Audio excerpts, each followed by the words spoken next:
रामपुर गांव में सुबह का सूरज उग रहा था। टुनटुनी चिड़िया अपनी पसंदीदा टहनी पर बैठकर चहक रही थी। आज करवा चौथ था और उसका दिल उत्साह से भरा हुआ था। टुनटुनी चिड़िया का पति कालू कौआ बहुत शरारती था। वो अपनी पत्नी से ठीक से बात भी नहीं करता था और न ही उसकी कदर करता था। तभी हरिया तोता वहाँ पर आता है और उससे पूछता है, टुनटुनी, तुम इतनी खुश क्यों? क्या बात है? ओ हरिया तोता, आज करवा चौथ है। मैं अपने प्यारे कालू जी के लिए करवा चौथ को उपवास रख रही हूँ। ये बात सुनकर तोता हंसते हुए बोला, युवा प्रेम, पर याद रखना, प्रेम सिर्फ उपवास का नहीं, छोटे छोटे कामों का भी होता है।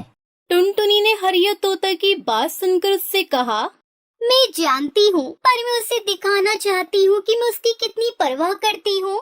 जैसे जैसे सुबह बीत रही थी, रामपुर गांव में उत्सव का माहौल बन रहा था। सभी पक्षी तैयारियों में लगे थे।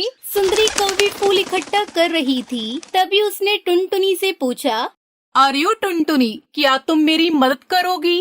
बिल्कुल सुंदरी कौवी, फूल हमेशा सबको सुंदर बनाता है।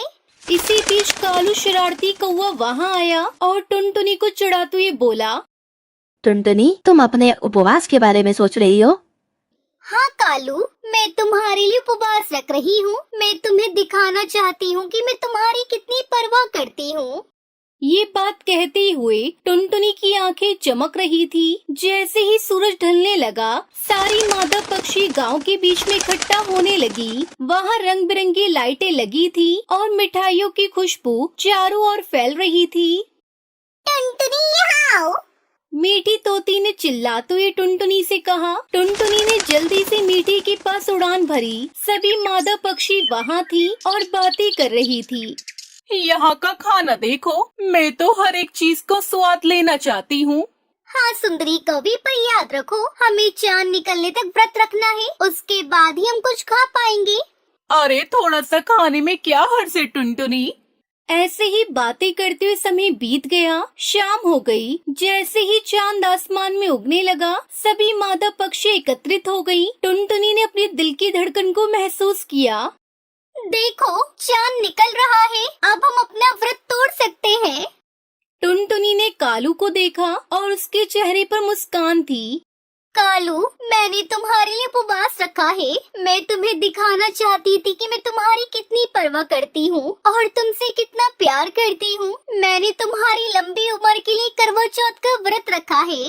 कालू मुस्कुराते हुए बोला, और टुनटुनी, मैं उसकी सराहना करता हूँ। टुनटुनी, तुम मेरे लिए उपवास रख रही हो, लेकिन टुनटुनी, तुम उपवास रख रही हो, ये तो बहुत बेवकूफी है।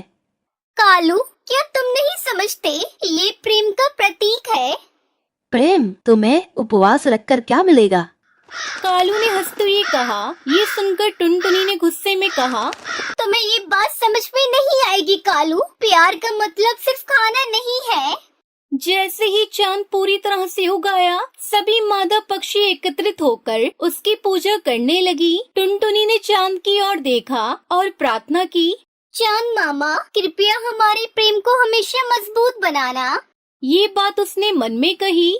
टुनटुनी, तुमने बहुत अच्छा किया, पर हमें कालू के बारे में भी सोचना चाहिए। वो तो हमेशा शरारतें करता है। कालू कौवे ने देखा कि टुनटुनी और उसके दोस्त खुश हैं। उसने सोचा कि उसे उनके उत्सव को खराब करना चाहिए और उनकी खुशी को बर्बाद कर देगा। वो अपनी शरारती योजनाएं बनाने लगा। अगर मैं उन्हें डराने में सफल हो गया तो ये करवा चौथ बर्बाद हो जाएगा।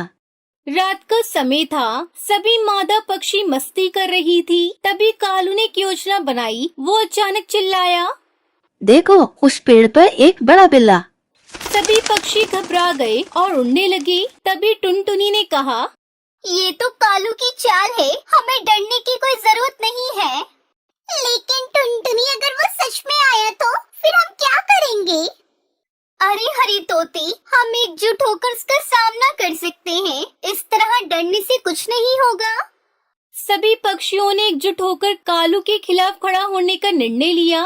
हम डरने वाले नहीं हैं। हाँ टुनटुनी, तुमने सही कहा, हम सब एक साथ हैं। तभी कालू कौवे ने देखा कि सभी मादा पक्षी एकजुट हो गई हैं। टुनटुनी ने कालू से सामना करने का निश्चय किया। कालू, तुम हमारी खुशी को नहीं छीन सकते। तुम सब बेवकूफ हो। मैं तुम्हें डराने आया था, पर तुमने तो मुझे चुनौती दे दी और डरे नहीं। लेकिन कालू कौवे की चालाकी अब काम नहीं आई। सभी पक्षियों ने मिलकर कालू को समझाया कि प्रेम और एकता की ताकत सबसे बड़ी होती है। उनकी बातें सुनकर कालू को अपनी गलती का एहसास हो गया। मुझे माफ कर दो, मैं गलत था टुनटुनी। मैंने हमेशा तुम्हारे साथ गलत सलूक किया है। फिर टुनटुनी चिड़िया ने कालू को माफ कर दिया और उत्सव को फिर से शुरू किया। सुनो पक्षियों, इस बार हम सब मिलकर करवा चौथ मनाएंगे। और मैं भी इस बार सही तरीके से जुड़ूंगा। ये बात कालू ने कही। अब वो बदल चुका था। करवा चौथ के उत्सव ने रामपुर के सभी पक्षियों में प्रेम और एकता की भावना को मजबूत किया। टुनटुनी और कालू ने सीखा कि प्यार और दोस्ती सबसे महत्वपूर्ण है। गांव में हर साल करवा चौथ मनाया जाने लगा और ये न केवल प्रेम का प्रतीक बना, बल्कि एकता और मित्रता का भी। टुनटुनी ने अपने सभी दोस्तों के साथ मिलकर हमेशा के लिए एक नई परंपरा शुरू की और सभी पक्षी खुश रहने लगे। इस तरह रामपुर गांव में प्रेम, मित्रता और एकता के एक सुंदर संदेश फैल गया और सभी ने बड़े ही धूमधाम से करवा चौथ मनाया। सुंदरवन नाम के एक जंगल में कालू कौवा अपनी पत्नी टुनटुनी चिड़िया और बेटी सुनहरी चिड़िया के साथ रहता था। कालू कौवे के पास खेती करने के लिए जमीन तो थी, लेकिन साधन ना के बराबर थे। घर के हालात देखकर उसकी पत्नी टुनटुनी चिड़िया उससे कहती है, मेरी बात मान लीजिए जी, मुझे कड़कनाथ सेठ के यहाँ काम करने दीजिए। साफ सफाई और घर के काम ही तो करने हैं, क्या फर्क पड़ जाएगा? वहाँ जाकर काम कर लूंगी तो कम से कम घर के राशन पानी का तो खर्चा निकल ही जाएगा। ऐसी बात मत किया कर टुनटुनी, तेरी बातें मेरे दिल को छलनी कर देती हैं। ये मेरे लिए मर मिटने जैसा हो जाता है। तुम जानती नहीं हो उस सेठ की नीयत कितनी गंदी है। वो अपने घर पर काम करने वाली हर चिड़िया पर बुरी नजर रखता है। नहीं नहीं, तू वहाँ काम करने नहीं जाएगी बस। दोस्तों, कल की वीडियो में आपने इतने कम लाइक क्यों किए? मुझे बहुत बुरा लगता है। दोस्तों, जब मैं आपके कहने पर कहानी बनाती हूँ और आप बहुत कम लाइक करते हो, और जब आप कम लाइक करते हो तो मुझे वीडियो बनाने का बिल्कुल भी मन नहीं करता है। तो प्लीज दोस्तों, अब इस वीडियो पर जाकर लाइक कर दो। कालू कौवा दिन भर इसी चिंता में रहता था कि वो अपनी पत्नी और बच्ची को ढंग का खाना भी नहीं दे पा रहा था। कालू कौवा जब भी जंगल में किसी से मदद मांगने जाता तो सभी पक्षी उसे मना कर देते। एक दिन अपने खेतों को फावड़े से खोदते खोदते वो अधमरा सा हो गया।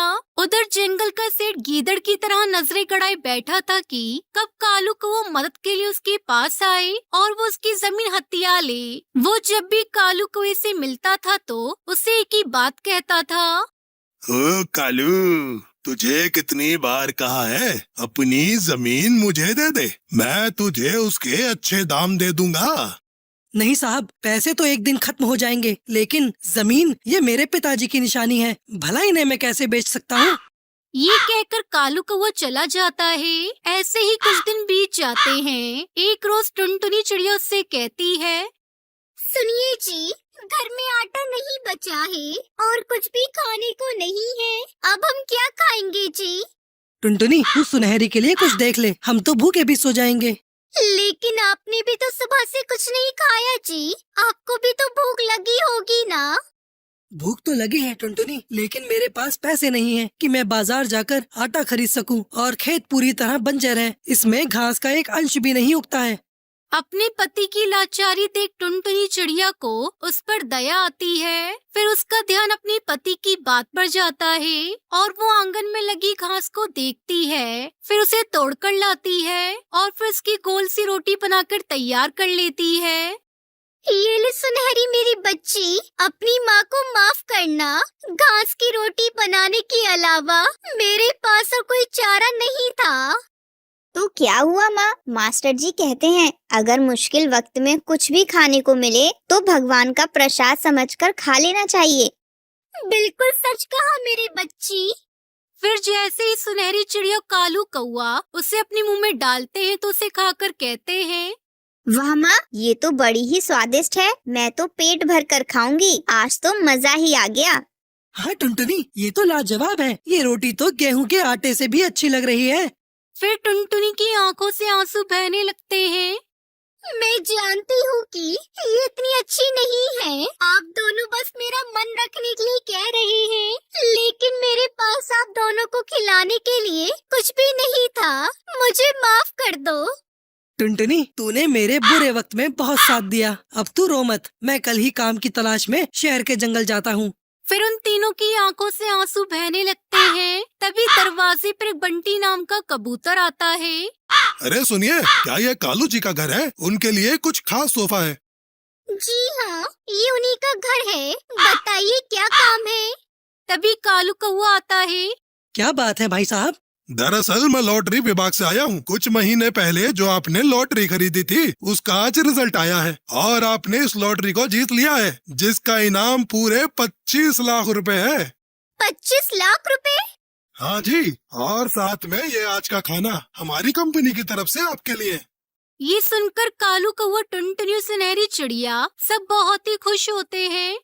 माँ, भगवान ने आपकी प्रार्थना सुन ली। अब हमें भूखा नहीं सोना पड़ेगा। हाँ बेटा, जिसकी इतनी अच्छी बच्ची हो उसकी भगवान क्यों नहीं सुनेगा।